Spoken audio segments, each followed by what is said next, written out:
Buongiorno a tutti! Welcome back to my little kitchen in Lecce in the south of Italy. My name is Francesco and today it's Sunday, so I want to make a special pasta sauce.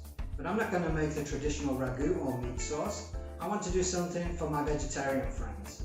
I'm going to show you how to make a dried porcini mushroom ragu. It's going to be just as decadent and will convince even the meat lovers of you out there. It's really easy to make and I hope you enjoy. Let's cook.